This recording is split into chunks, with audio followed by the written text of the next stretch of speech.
오늘은 20세기 인류사의 가장 거대한 비극이자 전환점이었던 제2차 세계대전에 대한 이야기를 해보려 합니다. 흔히 전쟁의 승패는 뛰어난 전략과 용맹한 병사, 그리고 최신 무기에 달려있다고 생각합니다. 하지만 오늘 우리는 그 모든 것을 가능하게 했던, 어쩌면 전쟁의 승패를 결정지은 진짜 주인공을 만나볼까 합니다. 바로 미국의 제조업입니다. 1940년 미국은 한 해 동안 470만 대에 가까운 자동차를 생산했습니다. 1941년에는 포드사 한 회사에서만 69만 대가 넘는 차량을 만들었죠. 그런데 놀랍게도 1942년부터 1945년 8월까지 미국 전역에서 생산된 자동차는 단 139대에 불과했습니다. 왜일까요? 1941년 12월 7일 일본의 진주만 공격 때문입니다. 이 사건은 평화로운 일상을 영위하던 미국의 모든 것을 바꿔놓았습니다. 전쟁에 소극적이던 미국은 이제 모든 역량을 제2차 세계대전에 쏟아붓기 시작했고, 이 시점부터 유럽 전선에서 고전을 면치 못하던 연합군은 전세를 역전하게 됩니다. 그 중심에는 미국의 믿을 수 없는 제조업 역량이 있었습니다. 당시 대영 제국은 세계 인구, 자원, 산업 생산의 25%를 지배하던 거대한 제국이었습니다. 반면 미 육군의 군사력은 세계 39위에 불과했죠. 1940년 독일은 1450대, 영국은 1400대의 탱크를 생산했지만 미국은 고작 331대였습니다. 누구도 미국이 단기간에 전쟁의 흐름을 바꿀 것이라 예상하지 못했습니다. 하지만 일본의 진주만 공격 직후 루스벨트 대통령은 의회와 국민에게 호소했습니다. 압도적인 물량으로 무기를 생산합시다. 미국은 산업 전체를 재배치하며 전쟁 물자 생산에 총력을 기울였습니다.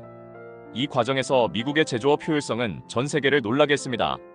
다른 국가들이 숙련된 장인들에게 의존하고 있을 때 미국은 노동자 누구라도 대량 생산이 가능한 혁신적인 시스템을 갖추고 있었기 때문입니다. 1942년 미국이 매년 항공기를 6만 대 생산하겠다고 발표했을 때 히틀러는 비웃었습니다. 1940년 미국의 항공기 생산은 고작 6019대에 불과했으니 그럴 만도 했습니다. 하지만 미국은 순식간에 생산 라인을 구축했고 1940년부터 1945년 8월까지 무려 30만 1584대의 항공기를 생산했습니다. 이는 독일과 일본 등 추축국이 생산한 항공기를 모두 합친 것보다 훨씬 많았고 연합군 전체 항공기 생산의 절반에 달하는 엄청난 숫자였습니다. 1944년 한 해 동안 미국이 쏟아낸 비행기는 전쟁 기간을 통틀어 일본이 생산한 항공기보다 많았다고 하니 그 규모를 짐작할 수 있겠죠? 미국에서 대량으로 만들어진 항공기와 엔진은 영국과 소련 등 동맹국에도 제공되어 연합군이 제공권을 장악하는 결정적인 계기가 되었습니다. 이러한 압도적인 생산력을 가능하게 한 배경에는 바로 포디즘이라 불리는 양산 체제가 미국 제조업에 깊이 뿌리내리고 있었기 때문입니다. 헨리 포드의 아들 에드셀 포드는 이 포드 시스템을 전략 폭격기 생산에 적용했습니다. 당시 전문가들은 항공기를 자동차처럼 대량으로 생산하는 것은 불가능하다고 입을 모았습니다. 자동차는 1만 5천 개의 부품으로 조립되지만 당시 최신 폭격기 B-24는 무려 155만 개의 부품이 필요했기 때문이죠. 하지만 에드셀 포드는 세계 최대의 공장을 지어 기존의 통념을 완전히 뒤집었습니다. 포드가 만든 생산 공정은 27톤의 무기를 탑재할 수 있는 B-24 폭격기를 63분마다 한 대씩 만들어냈습니다.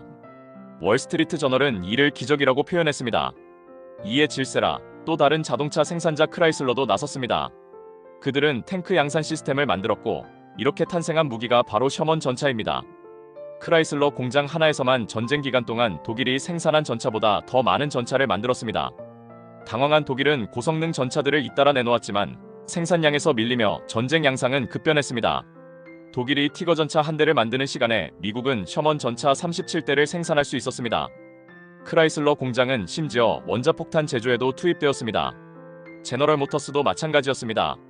수만 대의 수륙 양용 트럭을 만들어 노르망디를 비롯한 세계 곳곳의 연합군 상륙작전이 성공하는 밑거름이 되었습니다.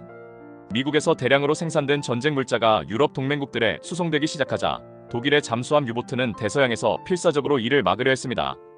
이에 미국은 무려 2,700척의 수송함을 생산하며 맞섰습니다. 만 톤급 수송선인 리버티오를 건조하는 데 걸리는 시간은 평균 24일이었고 어떤 경우에는 단 4일 만에 제작되기도 했습니다. 미국은 배를 만드는 능력도 세계 최강이었습니다.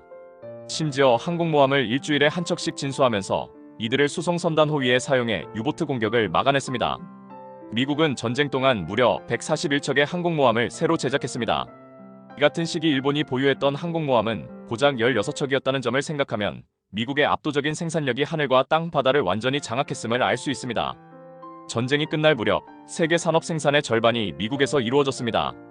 1940년대까지 독일은 노벨상을 가장 많이 받은 국가였지만 아무리 뛰어난 과학기술이라도 제조 역량이 받쳐주지 못하자 결국 모든 전선에서 밀렸습니다.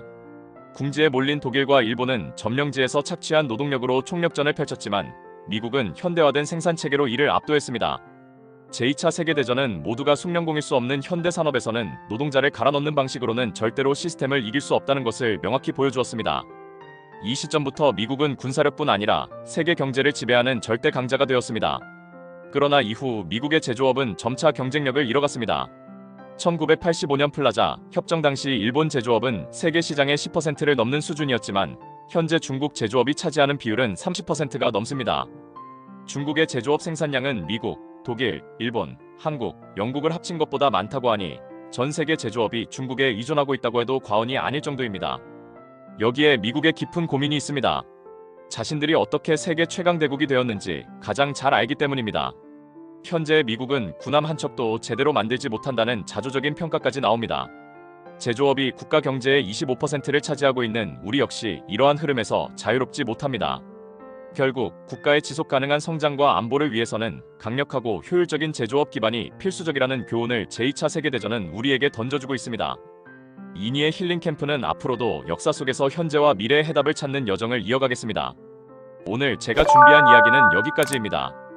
이 영상이 도움이 되셨다면 구독과 좋아요, 그리고 알림 설정 부탁드립니다.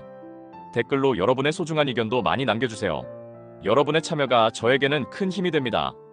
다음 영상에서는 더 좋은 이야기로 찾아뵙겠습니다. 감사합니다.